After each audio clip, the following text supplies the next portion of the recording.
തസ്നിംസ് ഫ്ലേവേഴ്സിലേക്ക് സ്വാഗതം. ഇന്നത്തെ റെസിപ്പി ഒരു വളരെ ട്രഡീഷണൽ ആയിട്ടുള്ള ഒരു ഡിഷാണ്, മലബാർ ഡിഷാണ്, സ്വീറ്റാണ്. കായ്പോള പഴുത്ത പഴമൊക്കെ വെച്ചിട്ട് ചെയ്യുന്നതാണ്. സാധാരണ നമ്മൾ പറയും ട്രഡീഷണൽ ഡിഷ് ഉണ്ടാക്കാൻ വേണ്ടിയിട്ട് കുറേ സമയം എടുക്കുമെന്ന് പറയും, ലെങ്തി പ്രോസസ്സാണെന്ന് പറയും. ഇത് പക്ഷേ വളരെ ഈസി ആയിട്ട് ചെയ്യാൻ പറ്റുന്നതാണ്. ഇത് രണ്ട് രീതിയിൽ നമുക്ക് ചെയ്യാൻ പറ്റും. ഒന്ന് സ്റ്റൗവിൽ വെച്ചിട്ട് ചെയ്യാൻ പറ്റും, അതേപോലെ മൈക്രോവേവ് ഓവനിൽ വെച്ചിട്ടും ചെയ്യാൻ പറ്റും. ഞാനിന്ന് ചെയ്ത് കാണിക്കുന്നത് സ്റ്റൗവിലാണ്. മൈക്രോവേവിൽ എങ്ങനെയാണ് ചെയ്യുന്നതെന്നുള്ളത് ഞാൻ അതിൻ്റെ ഇടയ്ക്ക് പറഞ്ഞേക്കാം. അപ്പോൾ എങ്ങനെയാണ് ചെയ്യുന്നതെന്ന് നോക്കാം. കായ്പോള ഉണ്ടാക്കാൻ പോവുകയാണ്. കായ്പോള ഉണ്ടാക്കാൻ വേണ്ടി പാൻ വെച്ചിട്ടുണ്ട്. അതേപോലെ ഒരു നോൺ സ്റ്റിക്ക് പാനാണ് വേണ്ടത്. അടിഭാഗം ഇങ്ങനെ പരന്നിട്ടുള്ള ഒരു നോൺ സ്റ്റിക്ക് പാൻ. അതിലേക്ക് ആദ്യം നെയ്യ്, കാഷ്യൂ കിസ്മിസ് ചേർക്കാം. ആദ്യം കാഷ്യൂ,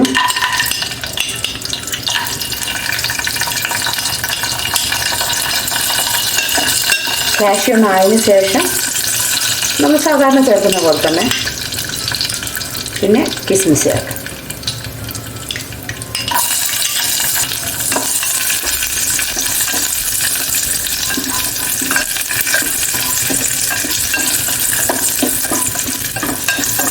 കാഷ്യൂ കിസ്മിസ് റെഡി ആയിട്ടുണ്ട്.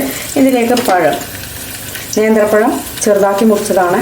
2 പഴം, നല്ല പഴുത്ത പഴമായിരിക്കണം. ഈ നെയ്യിലിട്ടിട്ട് നന്നായിട്ടൊന്ന് വഴറ്റിയെടുക്കാം.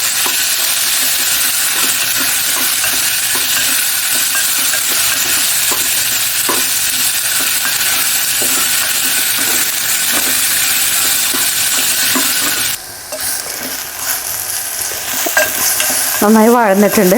ഇനി ഇതൊന്ന് ഇങ്ങനെ ഉടച്ചെടുക്കാം. സ്പൂൺ വെച്ചിട്ട് തന്നെ ജസ്റ്റ് ഒന്ന് ഇങ്ങനെ പ്രസ് ചെയ്ത് കൊടുത്താൽ മതി. നന്നായി വഴന്നതായതുകൊണ്ട് കുക്കായിട്ടുണ്ടാവും. അപ്പോൾ അതുകൊണ്ട് നന്നായിട്ട് ഉടഞ്ഞ് കിട്ടുകയും ചെയ്യും. പഴം നന്നായി വഴറ്റിയിട്ടുണ്ട്. ഇത് ഒന്ന് നന്നായിട്ട് ഉടക്കുകയും കൂടെ ചെയ്യണം. നമ്മൾ വഴറ്റുന്നതിൻ്റെ കൂടെ കുറച്ച് ഒന്ന് ഉടക്കുകയും കൂടെ ചെയ്തിട്ടുണ്ടെങ്കിൽ നല്ലതാണ്. കുറച്ച് ചെറിയ പീസസ് ഉണ്ടായെന്ന് ചോദിച്ചാൽ കുഴപ്പമില്ല, എന്നാലും ഒന്ന്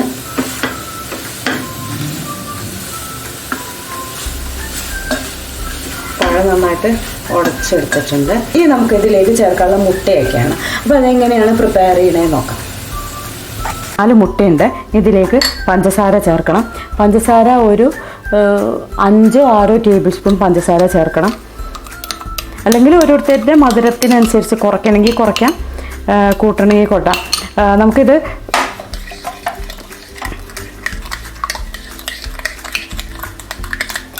ഇതിലേക്ക് ഏലക്ക പൊടിയാണെങ്കിൽ നല്ലതാണ്. ഇനി നന്നായിട്ടൊന്ന് മിക്സ് ചെയ്യാം. ഒരു പഴത്തിന് 2 മുട്ട, അപ്പോൾ 2 പഴത്തിന് 4 മുട്ട എന്നതാണ് അതിൻ്റെ ഒരു കണക്ക്.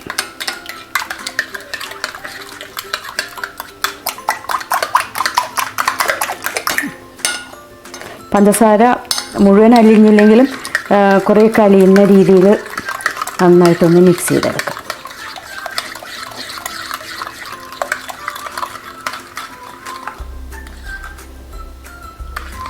നന്നായിട്ട് മിക്സ് ചെയ്തെടുത്തു. ഇത് ഇനി നമ്മൾ നേരത്തെ ചെയ്ത് വെച്ചിട്ടുള്ള പഴത്തിൻ്റെ മിക്സിലേക്ക് ചേർക്കാം. പഴത്തിൻ്റെ മിക്സ് ഇതിലേക്ക് നമ്മൾ നേരത്തെ ചെയ്ത് വെച്ചിട്ടുള്ള ഈ മുട്ടക്കൂട്ട് ഒഴിക്കാം. ഇത് 4 മുട്ടയുണ്ട്, പഞ്ചസാരയുണ്ട്, ഏലക്കയുണ്ട്. ഇത് ഒന്ന് മിക്സ് ചെയ്തിട്ട് ഒഴിക്കാം. ഇത് നന്നായിട്ടൊന്ന് മിക്സ് ചെയ്യണം. മുട്ടയും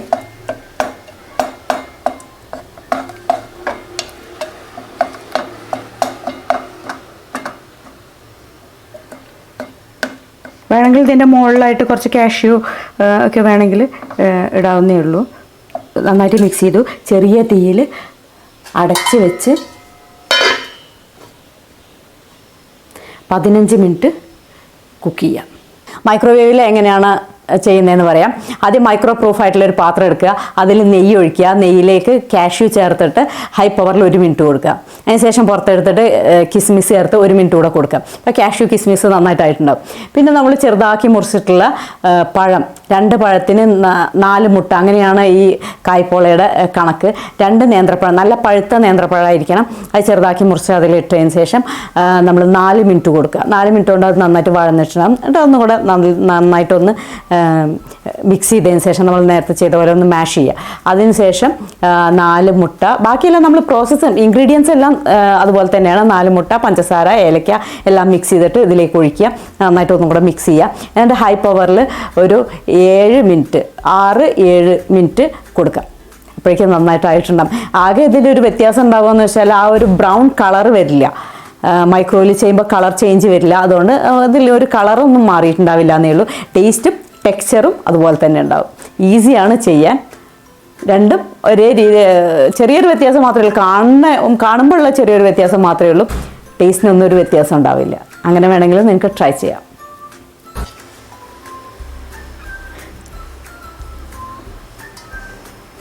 നമ്മൾ എന്താ ചെയ്യണമെന്ന് വെച്ചാൽ ഇതൊന്ന് ഈ ഭാഗം മുകളിലുള്ള ഭാഗം ജസ്റ്റ് ഒന്ന് ആയി കിട്ടണം. അതിന് വേണ്ടിയിട്ട് മുകളിൽ ഇതേപോലെ ഒരു നോൺ സ്റ്റിക്ക് പാന് വെച്ചിട്ട് ഇതിലേക്ക് കമഴ്ത്തിയിട്ടിട്ടുണ്ട്. ഇനി ആ ഭാഗം കൂടെ ചെറുതായിട്ട് പെട്ടെന്നായി കിട്ടും. ചെറിയൊരു ബ്രൗണിങ് വന്നാൽ മതി. നമുക്കത് എടുക്കാം. ഇത് കുറച്ച് സമയം വെച്ചിട്ടുണ്ട്, ഇതായിട്ടുണ്ടാവും. നമുക്കിത് സെർവിങ് പ്ലേറ്റിലേക്ക് മാറ്റാം.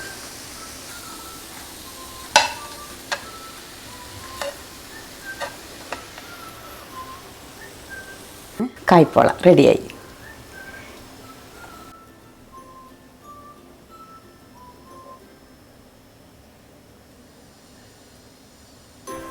ഇതാ കായ്പോള ഉണ്ടാക്കി കഴിഞ്ഞു.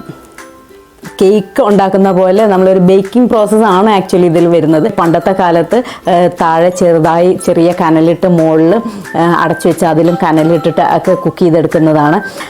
വളരെ ടേസ്റ്റി ആയിട്ടുള്ള നല്ലൊരു സ്നാക്കാണ്. നമുക്കിത് പുഡിങ്ങിൻ്റെ സെക്ഷനിലേക്ക് കൊടുക്കണോ അല്ലെങ്കിൽ കേക്കാണോ എന്ന് പറയാൻ പറ്റാത്ത രീതിയിലുള്ള നല്ലൊരു സ്നാക്കാണ്. എല്ലാവരും ട്രൈ ചെയ്യണം.